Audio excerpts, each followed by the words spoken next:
xogayaha fulinta dowladda hoose degmada Gabiley isku duwaha wasaaradda hawlaha guud dhulka iyo guryeynta injineerada dowladda hoose ayaa saaka kormeer iyo indha-indhayn ku soo maray qorshe magaaladii loo sameynayay magaalada Gabiley isla markaasna dhinac kasto afarta jihe ee magaalada Gabiley 1 kiiloomitir loo ballaarinayay taasi ay wasaaradda hawlaha guud guryeynta iyo dhulka Soomaaliland ay gacanta ku haysay isla markaasna ay afarta jihe magaalada Gabiley ka saartay wadooyin waaweyn oo isku sahlaya inay magaalada Gabiley afarta jihaba u fidi karto haddaba xogayaha fulinta dowladda hoose iyo isku duwaha wasaaradda iyo injineeradan wehelinayay markii ay gaadheen qorshe magaalada loo sameeyay magaaladani Gabiley ayaa waxa halkaasi kula kulmeen isla markaasna arkeen goobo wadooyinkii la xiray oo la ooday iyo goobo laga qoday dhaaman biyoodyo si sharci darro ah loo qotay kuwaasi oo wadooyinka lagu jarayay ugu horreynna halkaasi waxa ka hadlay isku duwaha wasaaradda hawlaha guud dhulka iyo guryeynta gobolka Gabiley Cabdi Cali Cilmi oo farin adag u diray cid kasta oo sheegay inay si sharci darro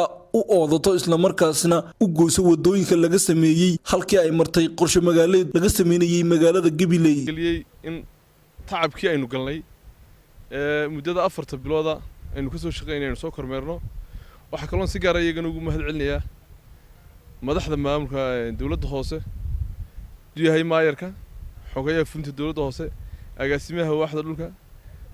madaxa dhulka dhammaantood oo hawsha saaka si laxaad aan uga wada qayb galnay wadada imika halkaanu taaganahay waa wadadii marka wadooyinka xagga la yiraahdo koonfurta hal wada ka sareysa oo xagaasa xagga la yiraahdo galbeed la yiraahdo waa wadada ugu galbeedaysa oo wadada naxarka lagu xidhay habeenimo la xidhay cidii xidhay kulleeyada mas'uuliyadda qaadi doonta meesha tacab galay tacabkan waa la wada ilaalinayaa maalintii ugu dambeysay wasiirka iyo maayarku markay hadlayeen ballanqaadkii koobaad wuxuu ahaa in tacabka galay la ilaaliyo tiibaananu ku joognaa tiibaananu ku shaqeynaynaa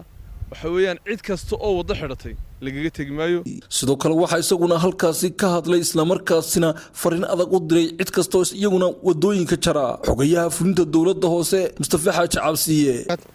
saaka oo aanu ka bilownay inaanu kormeer ku sameeyno wadooyinkii tacabka badan galay ee master plan-ka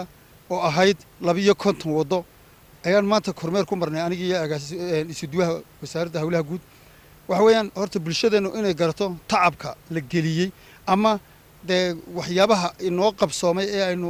bulshadeena u qabanano wado ninka xidhaa aan waxaan u arkaa qaadico dariiq ee wadadii u marayay oo xaafadiisa u marayay ayaan maanta taaganahay isagoo takaariga oo ciida intuu cagaf soo karistay waliba oo cagaftii ku xidhay waa ayaan daro bulshadeenu waxa weeyaan in ay qiimeyso ninka wado ilaalin waayay muxuu kala qabani marka waxa danta guud aynu ka raacno danta gaarka maanta waxaanu aragnay wadooyin ood lagu ooday oodii iyo takaari horta wax macnaa ay u leedahay inta wadadu ay tahay oo ninkaasi u qabanaysa ma jirto marka aan waxaan leeyahay bulshada waa in maadeeryaal wadada hal ilaaliyo wadooyinkuna waa meeshii aad mariseen hadda meel aad martay aad garan ba weyda ka waran markaan waxaan leeyahay bulshadeenu war wadooyinka aynu ilaalino tacabkan aynu gelinay master plan-ka 4 bilood laga shaqeynay ee wasaaradda hawlaha guud iyo dowladda hoose ay ka shaqeynayeen annagu maalin walba waanu ilaalinayna waanu ku daba joogana cidna uga joojin mayno cagafta halka takaariga xidhana waanu ku daba galanaa talaabo sharciyana waanu ka qaadi doonaa nin kasta oo wada xidhana u joojin mayno maalin walba waanu dul taagana la saaray aanu soo kormeero ilaa saaka 8 subaxnimo ilaa imkanu joogno 12 ayaanu soo marnay dhammaan wadooyinkii master plan ka baxay halka waxaan soo marnay 8 wado oo 7 kamidii la ooday wadada 8aadna naxarka la dhigay runtii waxaan bulshada leenahay naxarka iyo oodaba in ay ka baneeyaan